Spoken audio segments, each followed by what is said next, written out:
Hollow space orb theory. There are certain kinds of knowledge, or common knowledge, that seem to be forbidden. This could be one of them. I have been putting it off since I am phobic about being center of attention, of having hierarchical or power-organized folks get all messed up about how it doesn't conform to the prevailing agreement about what should be considered to be true, or not true, by force of threat upon your being. I got way too much of that when I was little, so, like Halle Berry says, still trying to recover. Sometimes knowledge can be fairly simple, but blocked from common knowledge, so hollow space orb theory can be an eye-opener for a whole lot of people.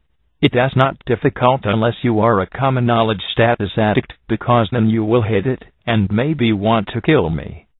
That could be my phobia talking, but if not, I may be dead soon for talking about some of these things. It is not actually a small thing, but something that has been around throughout the entire universe since the advent of mass and its associated physical attraction known as gravity. The concept is not all that difficult, but the summing or adding of forces could seem difficult. There is no actual model for it as far as I know, and therefore not common knowledge, or, unhappily, possibly banned from common knowledge. This idea is as different from flat Earth theory as to spherical Earth theory, as spherical Earth theory is to hollow spherical Earth theory. But what if we don't want planets, moons, and other space spheres to be hollow? Then the hierarchical or status folks can have a tribunal and kill the messenger.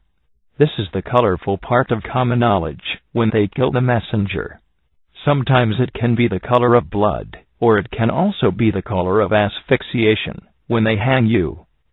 The rules that I will try to use for gravity are: all mass has gravity, a weak pulling force that always pulls and never pushes. Gravity pulls much harder on that mass which is closer. I am pretty sure it works where twice as far away is 1/4 the strength, and 4 times as far as 1/16 the pulling strength, or something akin to variable/radius from point of attraction squared. Or simplification would be a number divided by the radius of attraction squared, or some constant divided by the radius or distance squared. My personal experience with gravity is unidirectional, but in my modeling mind, it is all directional from any given object with uniform mass. So, getting started with the description of the theory, in a mass that wants to become a hollow sphere, or grow as a hollow sphere, as a planet would grow incrementally by collection of space dust and space debris, we can at least assume that they grow as spheres. Taking this concept a step further, we might choose to guess that space spheres could be hollow instead of solid. In simpler words, we might say it is solid like a bowling ball is solid, or it is hollow more like a basketball that has a low mass center volume. If we look at the center of mass of the greater sphere, we can see that it has no gravity of its own, and gravity sums to 0 at that point. The drawing of this particular sphere represents a hemisphere that cannot actually exist in hollow space orb theory, since it will immediately begin to start falling toward its default, lowest energy, default hollow sphere shape. The hemisphere drawing is for visual aids. The next question is, where does gravity prevail or seem to prevail in this mass? What is the shape that it falls to? In a unidirectional field, particulates will fall from a point and land in a solid cone shape, but by this theory of auto-configuration, the space mass and its gravity pulls into a hollow sphere shape of predictable proportions. The first thing that I say about this diagram or model is that the outer surface has the maximum gravity strength, and is nearly uniform in strength over the entire outer surface. On Earth we more or less define the strength of force to be 1g of gravitational force. The second thing that I say or propose is that the inner surface has a similar or somewhat less than the g field strength on the outer surface. This is because there is some gravity pulling from the far side of the sphere. This gravity is from the mass on the far side of the globe, so would be substantially less than the gravity underfoot. A difficult concept is how gravity can sum to 0 directional strength at one point or plane, or in this case an entire sphere, and still have pulling force past the point where it sums to 0. I don't know, If we actually see this kind of phenomenon in some aspect of our normal lives, I don't think we see it, because it is hard for me to work that idea, and I assume it is similarly difficult for other people, who never ever work with it either. There arrives the aspect of the model that is difficult for me to guess. I will assume that gravity is pulling equally on any object, from any position, on either the inner or outside surface from all sides, or it is any point on any surface, or in between the inner and outer surfaces always in, or on lateral gravity zero some point.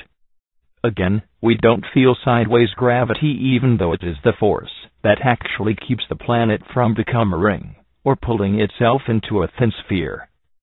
We have the outer surface gravity, and that which diminishes going toward the inner surface, and diminishing to zero halfway through to the inside. And we have the energy force pulling outward, giving a kind of compressing dynamic to the hollow sphere. The lateral or gravity coming from all sides is the force that will stop the inner and outer surfaces from pulling toward one another, and hence pushing the spherical hollow mass further out and making it thinner. Again, G-forces from the greater mass of the planet sum to zero at the center. That which is closer has a much stronger attraction. To me this means that any mass that joins the greater mass of the hollow sphere will find a place, and the greater mass of hollow sphere will simply adjust to its most favorable, low-energy configuration, size, and configuration. Increased mass means it will grow outward, but maintain its overall hollow spherical shape. This means that a planet or moon can begin as a random rock that slowly collects more dust and other debris, and then will auto-configure itself into a hollow spheroid as soon as it can pull away from the greater body's center of mass. What I am describing is a dynamic that is not common knowledge, and may well be prohibited from common knowledge. What this tends to mean is that if there are extraterrestrials, they will likely live inside the hollow spheres. It also means we could have an entire other world with good living conditions, not unlike our own, inside of the Earth. It might be easier than coming from 50 trillion miles away. Why don't we know about people who come from inner worlds? It is something like the Great Wall. Maybe they don't want us to know or even have any idea. I hate to say most people seem to like going along with the common knowledge of hierarchy. I suppose this allows people to have status and maintain their way of life even though they might be believing something that is a pure hierarchical fabrication from other people, or from within their own conceptual configuration of need for personal importance.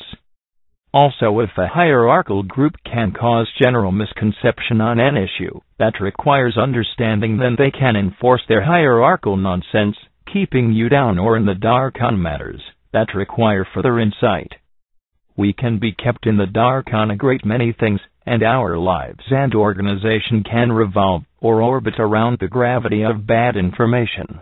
This is a kind of information-based slavery, based on a lack of truth or true information. Religions generally purvey all the lies we will ever need to know to be thoroughly confused.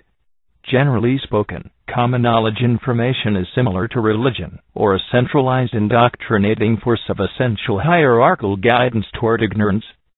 The reason I can't think outside the box is that I never actually belonged in a hierarchy, and was generally badly treated by authoritative dogmatic individuals who know the rules and what they can get away with.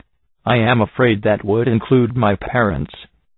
It seems like there are basically two kinds of reality. One kind of knowledge of reality is common knowledge or rules of game reality, and the other kind of reality is true or integrated and understanding beyond the rules of game reality.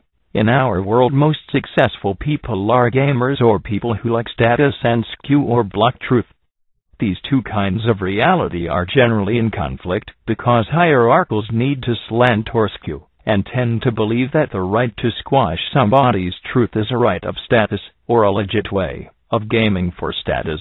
It's sometimes also known as temptation, or not given to offer any further information on the nature of the game. It is that status comes with reward, and is actually the supreme reward for hierarchical people. It's because it comes with a status official outfit, wealth, and nonsense version of higher regard.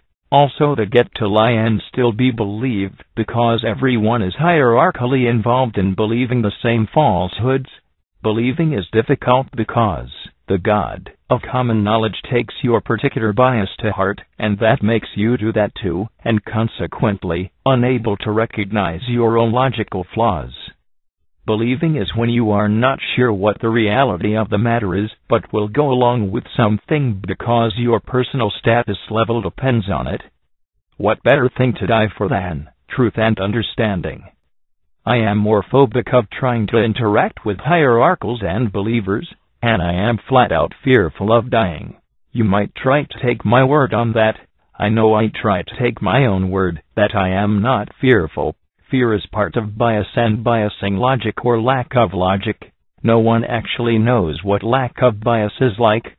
It seems like we can try not to be belief biased, but there always seems to be some belief bias that prevails.